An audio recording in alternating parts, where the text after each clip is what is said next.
Hello students, today we will start a new chapter respiration in plants. तो first thing आती है कि what is respiration. तो respiration क्या होती है कि कैटाबॉलिक प्रोसेस होती है जिसमें क्या होता है कि जो लार्जर ऑर्गेनिक मॉलिक्यूल किसमें कन्वर्ट हो जाएगा, स्मॉलर इनऑर्गेनिक मॉलिक्यूल में। ठीक है, कैटाबॉलिक प्रोसेस होगी, लार्जर ऑर्गेनिक मॉलिक्यूल था किसमें कन्वर्ट होगा, स्मॉलर इनऑर्गेनिक मॉलिक्यूल में।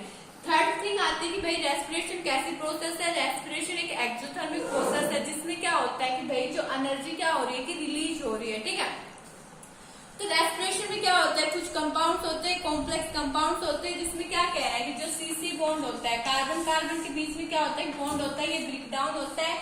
ब्रेक डाउन होने के बाद क्या होता है कि एनर्जी रिलीज होती है। ठीक है, अब बात करते हैं कि what is difference between the respiration and combustion. तो रेस्पिरेशन क्या होता है कि वाइटल प्रोसेस होती है, एक जरूरी प्रोसेस होती है, और जो कंबशन होता है वो क्या होता है कि केमिकल प्रोसेस होता है। ठीक है, सेकंड थिंग क्या आता है कि जो रेस्पिरेशन होता है ये एंजाइमेटिकली कंट्रोल प्रोसेस होती है, एंड देन कंबशन क्या होता है कि नॉन एंजाइमेटिकली कंट्रोल प्रोसेस होती है। मींस रेस्पिरेशन में क्या होता है कि एंजाइम्स क्या करते हैं कि जो प्रोसेस होती है उसको कंट्रोल करते हैं, बट इसमें क्या कह रहा है कि कोई भी रोल नहीं होता है किसका, एंजाइम्स का। ठीक है, थर्ड क्या आता है कि ये मतलब जो रेस्पिरेशन होता है, जो लिविंग ऑर्गेनिज्म होता है उसके हर एक सेल में क्या होता है कि ये प्रोसेस होती है रेस्पिरेशन की। ठीक है, बट जो कंबशन होता है कि नॉन सेलुलर होता है, मीन सेल्स में नहीं होता है। ठीक है, नेक्स्ट क्या कह रहा है कि जो एनर्जी, इसमें क्या कह रहा है तो मैं बताई चुकी, एनर्जी क्या होती है कि रिलीज होती है। इसमें क्या कह रहा है कि सारी एनर्जी क्या हो रहा है कि एकदम से क्या हो रही है कि रिलीज हो रही है। ठीक है, देखो रेस्पिरेशन में क्या होती है कि एनर्जी रिलीज होती है एक्सोथर्मिकली, बट कंबशन में क्या हो रहा है कि एनर्जी रिलीज होती है बट एकदम से होती है, सडनली होती है। ठीक है, तो क्या कह रहा है कि energy release stored in ATP. Energy कहाँ रिलीज होती है कि जहाँ पे एटीपी स्टोर होती है, बट इसमें ऐसा कुछ नहीं होता है। ठीक है, और क्या कह रहा है कि रेस्पिरेशन में क्या कह रहा है कि हल्का सा राइज होता है, लिटिल सा क्या कह रहा है कि टेम्परेचर इंक्रीज होता है, और बट क्या कह रहा है कंबशन में क्या हो रहा है कि बिग राइज किस में हो रहा है कि टेम्परेचर में हो रहा है। ठीक है, तो मेन तो क्या है कि भाई जो रेस्पिरेशन होता है कि वाइटल प्रोसेस होती है, एक्सोथर्मिक प्रोसेस होती है, एनर्जी रिलीज होती है, एंजाइमेटिकली कंट्रोल प्रोसेस होती है। ठीक है, और क्या कह रहा है कि हर एक सेल में होता है। तो मेन तो क्या आता है कि हमें रेस्पिरेशन पढ़ना है। ठीक है, और ये क्या आता है कि रेस्पिरेशन और कंबशन के बीच में डिफरेंस। अब बात करते हैं कि एरोबिक रेस्पिरेशन और anaerobic respiration. What is the difference between aerobic respiration and anaerobic respiration. तो फर्स्ट थिंग आती है जो एरोबिक रेस्पिरेशन होता है वो ऑक्सीजन की प्रेजेंस में होता है, जो एनारोबिक होता है वो क्या होता है कि ऑक्सीजन के एब्सेंस में होता है। तो अब क्या कह रहा है कि जो एरोबिक रेस्पिरेशन होता है उसकी साइट कहाँ होता है, वो साइटोप्लाज्म और माइटोकॉन्ड्रिया में होता है, बट जो एनारोबिक रेस्पिरेशन होता है वो कहाँ होता है कि साइटोप्लाज्म में होता है। ठीक है, अब देखो एरोबिक रेस्पिरेशन में क्या कह रहा है कि जब एक मॉलिक्यूल होता है किसका, ग्लूकोज का, उसका कंप्लीट ऑक्सीडेशन होता है, तो कितने मॉलिक्यूल ऑफ एटीपी रिलीज करता है, 38 मॉलिक्यूल एटीपी रिलीज करता है। ठीक है, बट क्या कह रहा है कि जो एनारोबिक रेस्पिरेशन में क्या कह रहा है कि जब एक मॉलिक्यूल ऑफ ग्लूकोज क्या करता है कि ओनली 2 एटीपी मॉलिक्यूल देता है। ठीक है, तो ये क्या है कि इसके बीच में एरोबिक रेस्पिरेशन और एनारोबिक रेस्पिरेशन में डिफरेंस। अब बात करते हैं किसकी, क्रेब्स साइकिल की या सिट्रिक एसिड साइकिल की। मीन्स इसको क्या बोल सकते हैं, CAA भी बोल सकते हैं। ठीक है, तो फर्स्ट थिंग आती है भाई क्रेब्स साइकिल होती कहाँ है, माइटोकॉन्ड्रिया में होती है, और क्या हो रहा है कि ये एरोबिक प्रोसेस होती है, मीन्स ऑक्सीजन की प्रेजेंस में होती है। ठीक है, तो हमारे पास क्या था कि पायरेट था। पायरेट कितने मॉलिक्यूल, कार्बन है, 3 कार्बन मॉलिक्यूल है। ठीक है, तो ये किसमें चेंज हुआ है, एसिटाइल कोएंजाइम A में, और जो एसिटाइल कोएंजाइम A था ये कितने कार्बन मॉलिक्यूल है, 2 कार्बन मॉलिक्यूल है। ठीक है, तो यहाँ पे क्या आएगी, कोएंजाइम आया। ठीक है, तो उसमें क्या किया कि जो NADP प्लस था किसमें चेंज हो गया, NADH+H में। ठीक है, एसिटाइल कोएंजाइम आने के बाद क्या आया कि देखो हमारे पास क्या है कि सिट्रेट है। ठीक है, सिट्रेट किसमें चेंज हो रहा है, आइसोसिट्रेट में चेंज हो रहा है, किसकी प्रेजेंस में, एक एंजाइम होता है एसीटोनेज। ठीक है, अब आइसोसिट्रेट किसमें चेंज हुआ, अल्फा कीटोगुल्ट्रेट में। ठीक है, अब अल्फा कीटोगुल्ट्रेट में हुआ तो क्या हमारे पास CO2 निकल गई, और क्या किससे क्या हुआ कि NAD+ से क्या बन गया, NADH+H+। ठीक है, तो अल्फा कीटोगुल्ट्रेट कितने कार्बन मॉलिक्यूल है, 5 कार्बन मॉलिक्यूल है। फिर क्या कह रहा है कि जो अल्फा कीटोगुल्ट्रेट था किसमें चेंज हो गया, सुस्नाइल कोएंजाइम में। ठीक है, सस्नाइल CoA में। ठीक है, तो जब ये सुस्नाइल CoA में चेंज हुआ तो फिर से CO2 निकली, फिर से वही प्रोसेस आगे NADP+ से क्या आया, NADH+H+। ठीक है, अब सुसनाइल को ए से किसमें चेंज होगा, सुसनेट में, ठीक है। सुसनेट में जब ये चेंज हुआ तो कौन सा एंजाइम आया, सुसनेट थायोकाइनेज, ठीक है। अब क्या कह रहा है कि जब ये सुसनेट थायोकाइनेज में हुआ तो यहाँ पे जो जीडीपी से क्या बना है हमारे पास, जीटीपी, ठीक है, ग्वानोसाइन ट्राइफॉस्फेट, ठीक है। अब क्या कह रहा है कि किसमें चेंज हुआ, सुसनेट से क्या हुआ कि फुमरेट में चेंज हुआ, तो कौन सा एंजाइम आया, सुसनेट डायोहाइड्रोकाइनेज, ठीक है। अब फुमरेट से किसमें चेंज हो रहा है कि माल्टेट में, माल्टेट में चेंज हुआ तो यहाँ पे कौन सा एंजाइम, फुमरेट है और वाटर निकल गया, ठीक है। माल्टेट से अब किसमें चेंज हो रहा है कि ऑक्जेलिक एसिटिक एसिड में, ठीक है। तो कौन सा एंजाइम आया, माल्टेट डायहाइड्रोकाइनेज, ठीक है। फिर से वही आ जाएगा MADH वाला, ठीक है। अभी कितने कार्बन है, 4 कार्बन मॉलिक्यूल है, कौन है, OAA, ठीक है। अब क्या कह रहा है कि OAA किसमें चेंज हो रहा है, सिट्रेट में, 4 कार्बन मॉलिक्यूल से किसमें जा रहा है, 6 कार्बन मॉलिक्यूल में। जब ये क्या कह रहा है कि ये इसमें जो ऑक्जेलिक एसिटिक एसिड सिट्रेट में चेंज हो रहा है तो किसके प्रेजेंस में हो रहा है, सिट्रेट सिंथेटेज के में, ठीक है। तो हमने देखा है कितने मॉलिक्यूल, 3 तो क्या निकले, NADH+H निकले, ठीक है। 1 क्या निकला, FADH2 निकला, ठीक है।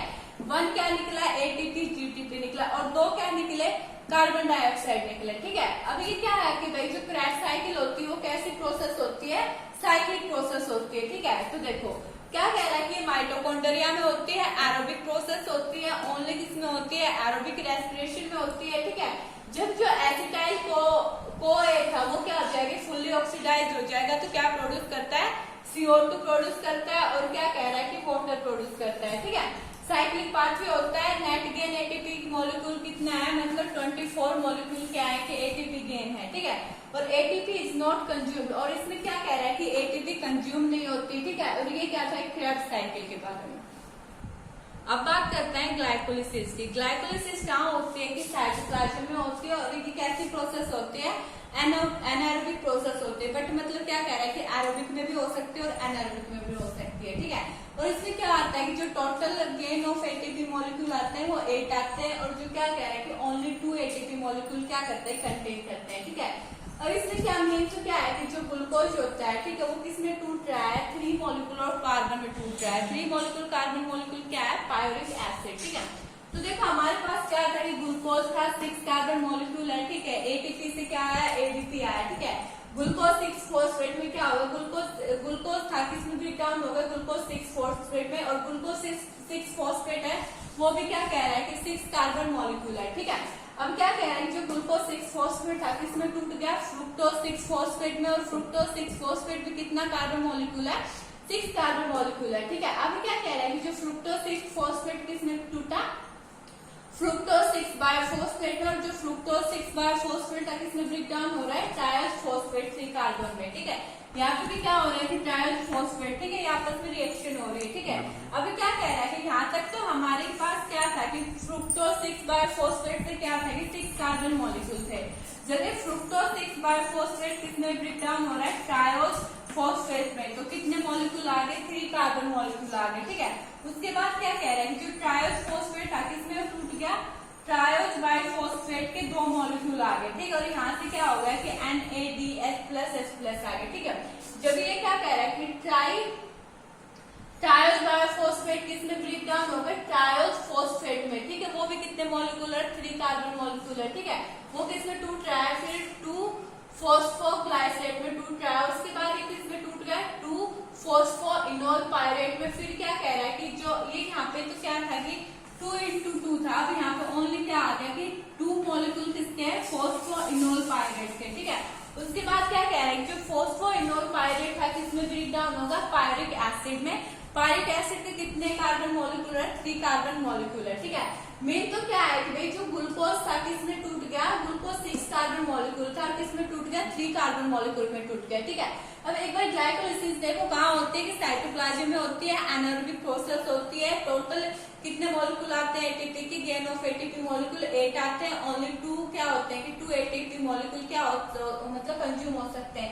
और एकदम क्या होता है कि स्ट्रेट लीनियर पाथवे होता है, ठीक है। और किसमें हो सकता है, एरोबिक में भी हो सकता है और एनारोबिक में भी हो सकता है। अब बात करते हैं किसकी, रेस्पिरेटरी क्वेश्चन की। तो रेस्पिरेटरी क्वेश्चन क्या होता है, the ratio of volume of CO2 evolved and of O2 consumed in respiration. यहाँ पे क्या आएगा कि O2 कंज्यूम्ड आएगा, ठीक है। मतलब क्या कह रहा है कि CO2 तो क्या हो रहा है कि इवॉल्व हो रहा है, और जो O2 क्या हो रहा है कि कंज्यूम हो रहा है, किसमें हो रहा है, रेस्पिरेशन की प्रोसेस में। तो इसका फॉर्मूला क्या आता है कि रेस्पिरेटरी कोएफिशिएंट को हम किससे डिनोट कर सकते हैं, RQ से, ठीक है। Volume of CO2 evolve upon volume of O2 consume, ठीक है। तो क्या कह रहा है कि RQ फॉर कार्बोहाइड्रेट्स की बात करते हैं, तो देखो ये हमारे पास क्या है, ग्लूकोज है, इधर क्या है कि हमारे पास कार्बन डाइऑक्साइड है, फिर कार्बन डाइऑक्साइड, फिर ये है क्या है कि हमारे पास वाटर और एनर्जी, ठीक है। तो RQ क्या आया कि 6CO2 प्लस क्या आ गया कि 6O2, तो इसका मतलब RQ कितना है 1.0, ठीक है। तो एक बार सुन लो कि मतलब जो रेस्पिरेशन के प्रोसेस में क्या होता है कि जो CO2 की मतलब देखो जो वॉल्यूम होती है CO2 की वो क्या हो रही है कि इवॉल्व हो रही है, और अपॉन क्या आ जाएगा कि उतनी वॉल्यूम O2 की क्या हो रही है कि कंज्यूम हो रही है। इसे हम क्या बोलते हैं कि रेस्पिरेटरी कोएफिशिएंट। अब बात करते हैं किसकी, फर्मेंटेशन की। फर्मेंटेशन क्या होती है कि एनारोबिक प्रोसेस होती है। मींस क्या कह रहा है कि ऑक्सीजन की क्या कह रहा है कि ऑक्सीजन के एब्सेंट में होती है क्या, फर्मेंटेशन। इसलिए हमने क्या बोला कि एनारोबिक प्रोसेस बोला, ठीक है। और ये किसमें होती है, एनारोबिक रेस्पिरेशन में होती है, ठीक है। और इसके जो मेन प्रोडक्ट क्या आते हैं कि इथेनॉल आता है, और क्या आता है कि लैक्टिक एसिड आता है, ठीक है। इससे ना तो NADH2 की फॉर्मेशन होती, ना किसकी होती, ATP। बट अगर हम इसका मतलब किसके साथ कंपेयर करते हैं, ग्लाइकोलिसिस के साथ, किसके साथ करते हैं, ग्लाइकोलिसिस के साथ, ठीक है। ग्लाइकोलिसिस क्या होता है कि साइटोप्लाज्म में होता है, ठीक है। और उसका साइटोप्लाज्म में होता है, तो मतलब क्या कह रहा है कि ये तो ओनली क्या है एनारोबिक प्रोसेस है। अगर ग्लाइकोलिसिस देखे तो क्या कह रहा है कि दोनों में हो सकती है, एनारोबिक भी और क्या कह रहा है कि एरोबिक भी, ठीक है। अगर इसके मेन प्रोडक्ट के साथ कंपेयर करें तो इसका क्या कह रहा है कि जो पायरिक एसिड क्या था कि इसका मेन प्रोडक्ट था, ठीक है। और जो फर्मेंटेशन में क्या था कि मतलब ये हमारे पास ना तो ATP की प्रोड्यूस हो रहा है, ना NADH प्रोड्यूस हो रहा है। बट क्या कह रहा है कि जो ग्लाइकोलिसिस में क्या होता है कि NADH2 भी प्रोड्यूस होता है और ATP प्रोड्यूस होता है, ठीक है। एक बार ग्लाइकोलिसिस दोबारा सुन लो, साइटोप्लाज्म में होता है, दोनों में हो सकता है, एरोबिक में भी और एनारोबिक रेस्पिरेशन में भी।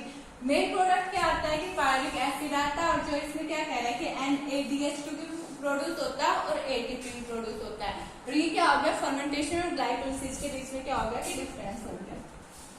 अब बात करते हैं ETS की। ETS की फुल फॉर्म क्या होती है कि इलेक्ट्रॉन ट्रांसपोर्ट सिस्टम, ठीक है। तो क्या कह रहा है कि series of coenzymes and cytochromes that take part in transport of electron.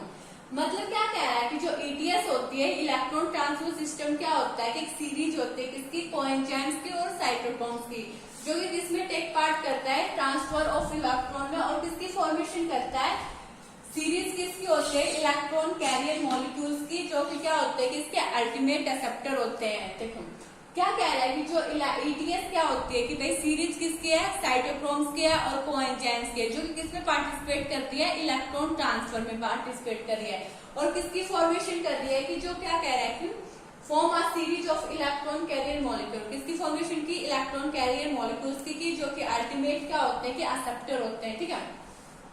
तो क्या कह रहा है कि 7 हाइड्रोजन कैरियर्स होते हैं, क्या क्या होते हैं कि FAD है, FMN है, और क्या है, यूबिक्विनिन है, और क्या कह रहा है कि यूबिक्विनिन को हम क्या बोल सकते हैं, कोएंजाइम क्या भी बोल सकते हैं। साइटोक्रोम B है, साइटोक्रोम C है, साइटोक्रोम A है, एंड देन साइटोक्रोम A3 है, ठीक है। और ये हमारे पास क्या थे कि 7 हाइड्रोजन कैरियर्स थे, ठीक है। तो ये किसके बारे में था, ETS के बारे में। अब बात करते हैं ऑक्सीडेटिव फॉस्फोराइलेशन की, ठीक है। तो क्या होता है कि production of ATP using energy release from the transfer of electrons in ETS। तो मतलब क्या कह रहा है कि किसकी प्रोडक्शन हो रही है, ATP की प्रोडक्शन हो रही है। कब हो रही है कि using energy release from the transfer of electron in ETS।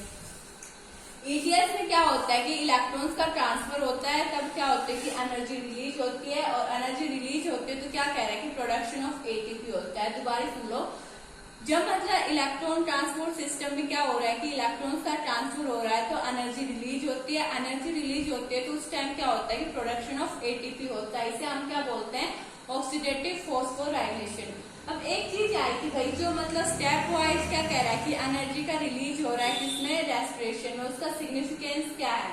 तो उसका सिग्निफिकेंस क्या है कि prevents the sudden rise in the temperature of ऑर्बिटम। मतलब क्या कह रहा है कि भाई जो ऑर्बिटम का एकदम मतलब क्या कह रहा है कि टेम्परेचर में एकदम अचानक से क्या कह रहा है कि इंक्रीजमेंट होता है, उसको क्या करता है कि रोकता है, ठीक है। मतलब भाई इसलिए क्या हो रहा है कि भाई स्टेप वाइज क्या होनी चाहिए कि एनर्जी रिलीज होनी चाहिए। क्यों रिलीज होनी चाहिए, बिकॉज क्या कह रहा है कि कोई भी ऑर्बिटम है उसका क्या नहीं होगा कि सडन वाइज क्या नहीं होगा कि टेम्परेचर चेंज नहीं होगा, मीन्स बढ़ेगा नहीं। ठीक है, ये चैप्टर हो गया खत्म।